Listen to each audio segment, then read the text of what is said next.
warahmatullahi wabarakatuh. Alhamdulillahirrabbilalamin. Segala puji bagi Allah yang telah memberikan nikmat sehat bagi kita semua.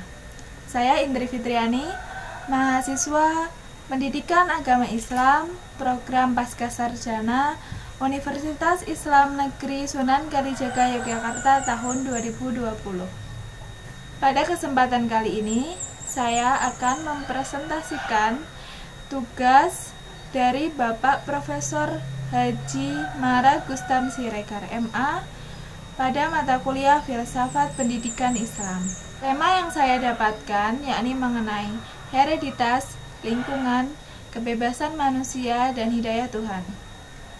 Sedangkan untuk sumber primernya, saya mengambil dari buku Filsafat Pendidikan Islam menuju Pembentukan Karakter cetakan 2020 yang ditulis oleh Profesor Dr. Haji Mara Gustam Siregar MA. Baik, sebelum saya memaparkan lebih jauh mengenai apa itu hereditas, lingkungan, kebebasan manusia, dan hidayah Tuhan, terlebih dahulu saya ingin mengucapkan selamat menunaikan ibadah puasa bagi semua yang menjalankan. Baik teman-teman sekalian, di dalam materi ini saya akan membahas mengenai bagaimana pengertian hereditas, lingkungan, kebebasan manusia, dan hidayah Tuhan. Yang kedua mengenai bagaimana teori hereditas, dan yang ketiga mengenai bagaimana hubungan hereditas, lingkungan, kebebasan manusia, dan hidayah Tuhan. Namun, sebelum saya memaparkan poin-poin yang telah saya sebutkan tadi, di sini saya akan sedikit menjelaskan mengenai biografi Bapak Profesor Dr. Haji Mara Gustam Siregar MA selaku penulis buku primer yang saya kutip. Beliau lahir di Tapanuli Selatan 1 Oktober 1959. Beliau mendapat gelar sarjana muda jurusan Bahasa Arab Fakultas Tarbiyah IAIN Sunan Kalijaga Yogyakarta jurusan Bahasa Arab tahun 1983. Selanjutnya, sarjana lengkap Fakultas Tarbiyah IAIN Sunan Kalijaga Yogyakarta jurusan Bahasa Arab tahun 1986 dengan predikat cum laude. Selanjutnya, program Pascasarjana Strata 2 IAIN Sunan Kalijaga, program studi pendidikan Islam tahun 1992 dengan beasiswa dari Departemen Agama Republik Indonesia.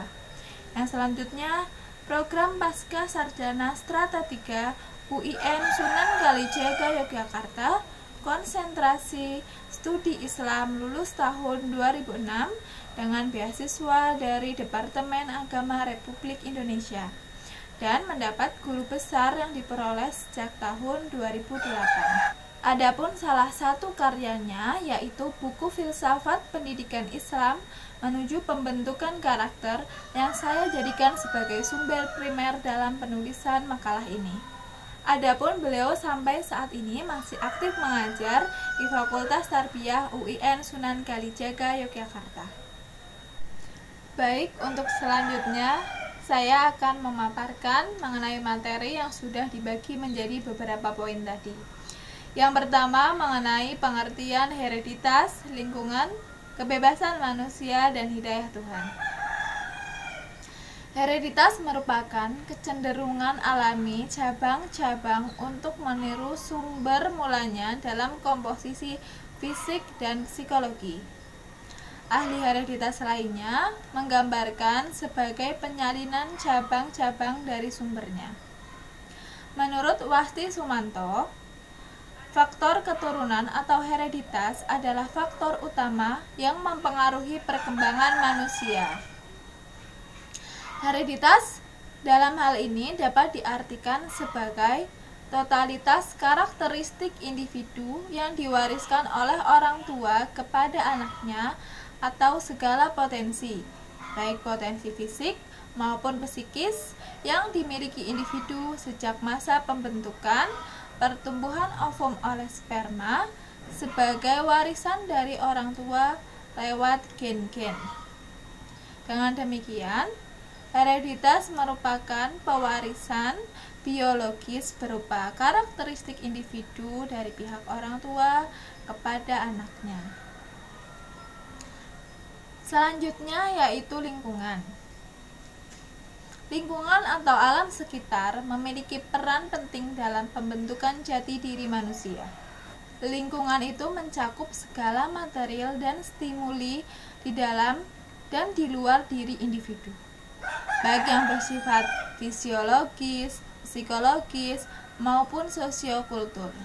Secara fisiologis, lingkungan meliputi segala kondisi dan material jasmani di dalam tubuh seperti gizi, vitamin, air, makanan, suhu, dan lain sebagainya.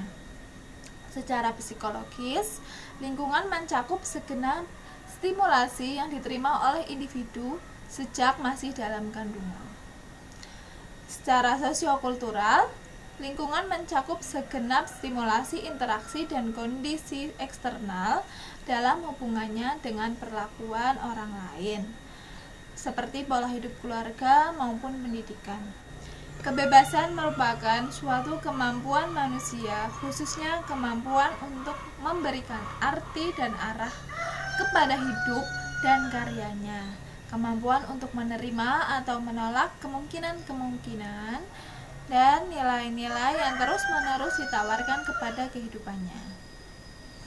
Manusia adalah makhluk yang mempunyai kebebasan untuk memilih sendiri jalan kehidupannya dan kemampuan untuk mengembangkan dirinya. Selanjutnya yakni mengenai hidayah Tuhan. Hidayah dalam makna umum adalah petunjuk yang diberikan oleh Allah kepada makhluknya, baik binatang maupun manusia. Dalam hal ini berupa indera, insting, dan akal bagi manusia. Sedangkan hidayah yang khusus adalah petunjuk yang datang dari Allah kepada manusia agar berada di jalan yang benar berupa agama untuk kebahagiaan mereka di dunia dan di akhirat. Untuk poin selanjutnya yaitu mengenai teori hereditas. Yang pertama yaitu hereditas konformitas, yaitu setiap jenis akan menghasilkan jenisnya sendiri. Seperti manusia akan menghasilkan atau melahirkan manusia, bukan yang lain. Yang kedua yaitu hereditas partiali atau pernikahan, yakni anak yang lahir akan mewarisi salah satu dari dua sumbernya. Misalnya anak laki-laki cenderung akan menerima sifat dari ayahnya, bukan dari ibunya. Yang ketiga yaitu coalition atau penyatuan, yakni sifat anak tidak menyalin dari cabang-cabang dari sumbernya, namun bisa saja menyalin dari kakeknya, baik kakek dari pihak ibu maupun kakek dari pihak ayah. Yang keempat yaitu association atau penggabungan, yakni anak menyalin salah satu sifat tertentu dari sumber aslinya serta menyalin dari sumber yang lain. Misalnya seorang anak mungkin menyalin tinggi badan dari seorang ayahnya dan menyalin warna mata dari ibunya. Yang kelima yaitu regresi filial, ialah sifat-sifat dari orang tua akan menghasilkan keturunan dengan kecenderungan pada sifat rata-rata pada umumnya. Jadi misalnya orang tua itu cerdas, belum tentu anaknya juga memiliki IQ yang tinggi. Untuk poin yang selanjutnya yaitu hubungan hereditas, lingkungan, kebebasan manusia, dan hidayah Tuhan. Islam mengakui keberadaan hereditas dan lingkungan, baik lingkungan alam maupun lingkungan sosial dalam pembentukan kepribadian manusia.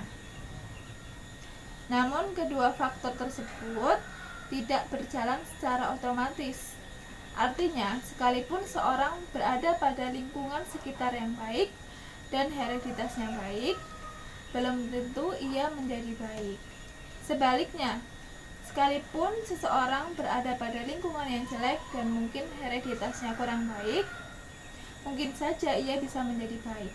Karena dengan kehendak bebas manusia, dan kemampuannya sesuai dengan batas-batas kemanusiaannya, akan dapat mengalahkan dua faktor tersebut atas pertolongan dan hidayah dari Allah. Lingkungan merupakan faktor yang berpengaruh dalam pembentukan kepribadian, karena lingkungan berhubungan langsung dengan seseorang, di mana perkembangan seseorang sangat dipengaruhi oleh lingkungan. Mulai dari cara bergaul, mendapat pendidikan, berkeyakinan, berbahasa, berpikir, berakhlak, dan bertingkah laku. Semua tadi berpeluang sekali dalam mempengaruhi rohani atau kejiwaan seseorang. Namun demikian, bahwa lingkungan bukanlah faktor yang tetap membentuk dan mengarahkan jati diri manusia. Karena ternyata para nabi tumbuh di antara lingkungan sosial yang kaumnya mencaci maki dan keras hati untuk diajak kepada agama Allah. Allah memberikan contoh istri Nabi Nuh dan Nabi Lut, yang keduanya sangat tidak suka keberadaan kedua rasul tersebut. Islam sangat memperhatikan hereditas di dalam pembentukan kepribadian manusia dan mengarahkannya ke hal-hal yang positif. Seperti Allah melebihkan keturunan kaum Nabi Ibrahim dan keturunan Imran di atas bumi ini karena hereditas yang baik cenderung meniru dari generasi ke generasi. Faktor hereditas akan diwarisi oleh keturunannya. Anak akan mewarisi sifat-sifat dari kedua orang tuanya, baik moral, kinestetik, intelektual, sejak dari masa kelahirannya. Namun harus diakui pula, tidak selamanya faktor hereditas berjalan secara otomatis, karena adanya kehendak bebas manusia.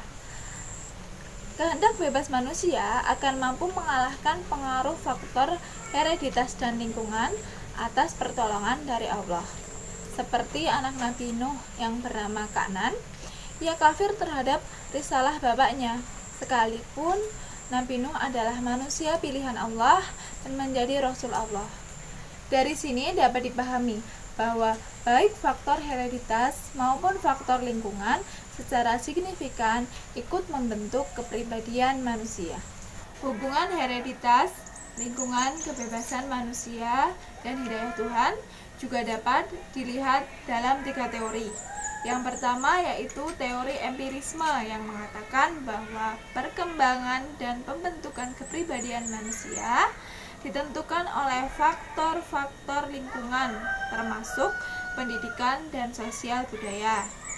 Yang kedua yaitu teori nativisme yang mengatakan bahwa perkembangan pribadi hanya ditentukan oleh bawaan, bakat, serta faktor endogen yang bersifat kodrati.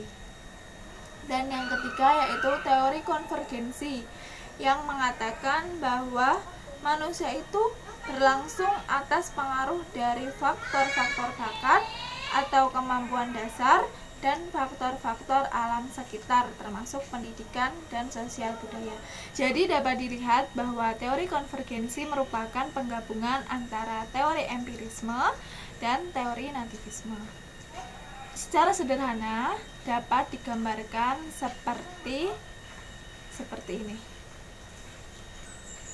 Jadi kesimpulannya bahwa hereditas dan lingkungan itu mempengaruhi kepribadian manusia. Namun manusia memiliki kebebasan untuk menentukan ke arah mana mereka akan membawa kepribadian tersebut dengan pertolongan dan hidayah dari Allah. Sehingga manusia yang memiliki hereditas yang baik dan berada di lingkungan yang baik belum tentu ia menjadi baik, begitupun sebaliknya. Baik teman-teman, demikianlah pemaparan presentasi dari saya. Semoga dapat bermanfaat. Dan jika terdapat kesalahan dalam saya menyampaikan materi, mohon untuk dikoreksi melalui kolom komentar di bawah ini. Sekian, kurang lebihnya mohon maaf. Wassalamualaikum warahmatullahi wabarakatuh.